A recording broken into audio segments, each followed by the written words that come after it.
Eu espero que você tenha aprendido e aprendido mesmo para valer a diferença entre as declinações e as conjugações. As conjugações são do verbo e existem essas flexões do português. Já no grego, não. No grego, tanto os verbos quanto os substantivos têm formas também bem parecidas, que nós chamamos de declinações. Você aprendeu que para o sujeito, para o nominativo, vai se usar a terminação os. E para o objeto, vai se usar a terminação on. Não é verdade? E não importa a ordem também na frase. Se eu dissesse para você, o homem caminha a pé pela rua. Essa era a ordem correta no português para você entender. No grego, eu poderia dizer pela rua, caminha, a pé, o homem. Ou qualquer outra ordem. Não iria mudar. Faz muita diferença a ordem das palavras no português. No grego, não importa. Então, a gente vai aqui para a lousa, vai recordar. E depois, nós vamos aprender novas formas de declinar o substantivo. Eu espero que você tenha crescido e esteja crescendo a cada instante nos nossos estudos. É um prazer tê-lo aqui conosco. E eu te peço também, fala com a gente aí através de e-mail, lá pelo Face, qualquer dúvida, conversa, dá sugestão de outros cursos que você gostaria de ver. Eu não sei se você sabe, mas a gente tem um curso de 1 Coríntios que vai ao ar agora, ou já deve estar no ar. Então, 1 Coríntios, a gente vai estudar ele inteirinho, aquela carta inteirinha, usando exegeses de alguns textos bíblicos, mas aprendendo a dividir um livro, aprendendo como fazer um estudo do Novo Testamento. Então vamos aqui para a lousa. Então nós vimos que terminação os é um nominativo. Terminação on é o acusativo.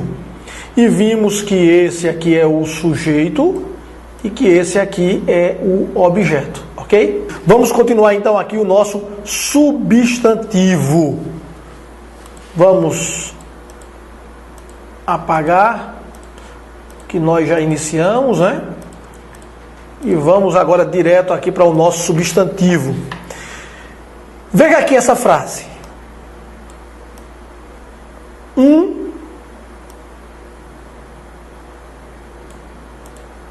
diácono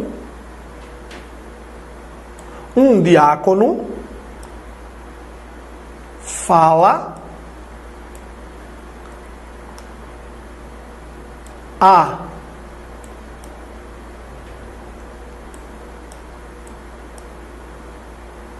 palavra, um diácono fala a palavra a um servo. Um diácono fala a palavra a um servo. Veja que nessa frase agora nós temos dois objetos, não é isso? Palavra e nós temos aqui servo. O objeto direto, né, que é o que sofre a ação, palavra, e o indireto, a quem está sendo dirigida a ação, ao servo. Então era, um diácono fala a palavra. Então seria o sujeito, o verbo, o objeto. Mas agora a frase aumentou, é um diácono fala a palavra a um servo. Então, palavra é o objeto direto e a um servo, aqui, é um objeto indireto. Ora, nós já aprendemos que no grego a terminação ou a declinação dos substantivos é que vai fazer a diferença. A frase está correta porque o sentido está correto em português. Mas nós vimos que as terminações os e on é que vão definir o que seria o sujeito e o objeto. Eu agora já posso revelar para vocês que on não é só o objeto, mas é o objeto direto. E agora nessa frase você está vendo que nós temos também um objeto indireto, que você vai conhecer também logo. Então, como é que a gente sabe quando é um objeto indireto? Vamos aqui para a lousa. Bem, se a gente já sabe que o objeto direto é on, a gente agora tem que descobrir o que é o objeto indireto, que seria aqui o servo. Então, aqui eu não vou nem perder muito tempo, só para a gente ter uma ideia do que eu estou falando, porque nós já conhecemos. Seria um diácono. Você já sabe que seria diáconos, não é isso? O sujeito diáconos. Fala é legei. Então, diáconos, legei. Você já sabe também que aqui é logon. Então, diáconos, legei, logon. Um diácono fala a palavra, agora para dizer a um servo. A um servo. Você já sabe que servo seria doulos, doulos. Só que aqui eu não vou querer doulos, porque ele não é o sujeito, exatamente. Então, a palavra correta aqui seria do. E agora a terminação, lo, com um iota subscrito. Então seria diáconos legei logon doulo, doulo. Viu agora como mudou? E você agora já sabe que essa terminação aqui significa objeto indireto. Por exemplo, doulos legei logon diácono. Já mudaria. Se eu dissesse doulos, seria um servo, legei fala, logon palavra, a um diácono. Se eu usasse diácono, mudaria tudo. E dessa forma aqui seria diáconos, legei, logon, doulo. Conclusão então. A forma do sujeito é logos. A forma do objeto é logon, objeto direto. E a forma do objeto indireto seria logo, ou doulo, ou diácono.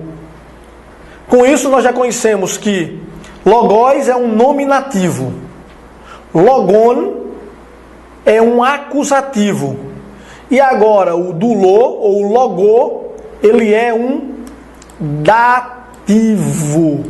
Ele é um dativo, que é muito fácil de saber também, porque dativo, ali dá alguma coisa a alguém. Um diácono fala a palavra a alguém, a um servo. Então isso é um dativo. Vamos mais aqui. Deixa eu apagar aqui tudo isso para a gente ver mais um substantivo, um complemento disso aqui. Vou usar a mesma frase para a gente não perder nem tempo. Não perder nem tempo. Até porque já sei que você já consegue traduzir aí de cabeça, né? Ou não? Acredito que sim. Então, seria, vamos lá, traduzir comigo. Um diácono fala a palavra a um servo. Seria diáconos, legei, logon, doulo. Isso, perfeito. Aí agora eu vou complementar essa frase assim, ó. Um diácono fala a palavra a um servo ou ao servo do homem. Puxa vida. Aqui completando. Um diácono fala a palavra a um servo do homem. Então nós já vimos que é diáconos, tem a primeira terminação que é o do sujeito. Legei é o verbo. Logon é a palavra. Doulo é o servo. Falta agora a gente saber agora o que será do homem. O que seria do homem aqui nessa frase? A gente já sabe que não é objeto direto nem indireto. Porém, nós vemos que ele tem relação estreita aqui com o servo. Pois bem, aqui o servo é propriedade de quem? Do homem. O servo do homem. Essa relação se chama posse, possessão ou genitivo. Ou seja, para facilitar e para gravarmos o nome genitivo é fácil, pois vem de genitor, né? Genealogia, origem, descendência. É claro, com isso nós veremos uma nova forma para o genitivo. Então vamos identificar agora o genitivo aqui na frase. Então a gente já sabe que é diáconos, legei, logon, doulo, falta agora homem. Então a palavrinha para saber o que é do homem seria o Vamos ver se a gente lembra. Antropo, em vez de antropós, em vez de antropon, em vez de antropô, vai ser antropo. Essa terminação aqui indica que é um genitivo.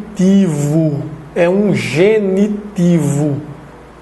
Como é posse, a tradução vai ser sempre de alguém. Aqui no caso, do homem. Se eu dissesse diáconos, legei, logon, theu, seria diácono, fala, palavra, theu seria de Deus, exatamente. E se eu dissesse doulos, escuta, logon, diácono, doulos é servo, escuta, logon, palavra, diácono, do diácono, ou seja, está lá diácono, está lá teu, está lá doulo, automaticamente eu já sei que ele é um genitivo. Chegamos então à conclusão que o substantivo no grego conhece várias formas e que, consequentemente, cada forma indica uma função definida para a palavra na frase. As 4 formas que nós já conhecemos, a gente poderia descrever assim. Deixa eu colocar esse gráfico aqui agora. Ó, aí a ordem. 1, 2, 3 e o 4. E as formas, que seria os para o nominativo, o para o genitivo, o para o dativo e on para o acusativo. E a sigla de cada um seria NGDA. Representa o sujeito, é a função dele, possessão, objeto direto e objeto indireto e objeto direto. Os exemplos aí, logos, logu, logô, logon. Palavra da palavra, a palavra e palavra. Então veja que um é em direção à palavra e o outro é da palavra, que é posse. E logos, que a gente colocou aí, ele será o nosso paradigma, ou o nosso exemplo padrão para os casos da segunda declinação, que é o caso que a gente está estudando aqui. Então, quer dizer, então, se essa é a segunda declinação, nós vamos ter também primeira declinação, terceira declinação. A gente vai ver isso mais adiante. Por enquanto, o nosso paradigma é segunda declinação dos substantivos masculinos. É isso que a gente está estudando.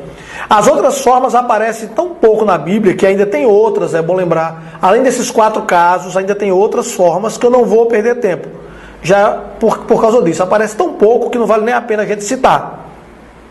Teremos ainda o caso do vocativo, que esse é interessante. Mas esse em especial você vai reconhecer quando vê um. Porque aí você vai dizer, eita, foi aquele caso que nós não estudamos. Então vamos falar aqui ainda sobre a ordem das palavras nas frases. E você vai ver agora como isso é importante. Vamos apagar tudo aqui. Vamos eliminar, deixar nossa lousa livre. Tá entendendo tudo direitinho?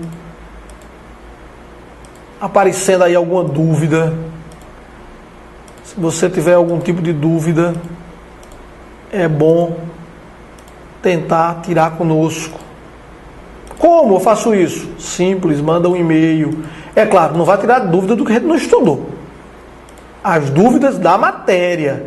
E à medida que a gente for caminhando, à medida que a gente for estudando, a gente vai crescendo, vai desenvolvendo e vai aprendendo cada dia um pouco mais. Então, quando você tiver dúvidas da matéria que você está estudando, é claro, você vai poder tirá-las na medida que elas forem surgindo. Foi aparecendo uma dúvida, você vai falando, vai tirando através de e-mail ou através do Face. Você pode tirar através de e-mail ou através do Face. Então não deixa de tirar as dúvidas que forem surgindo. Não esqueça disso.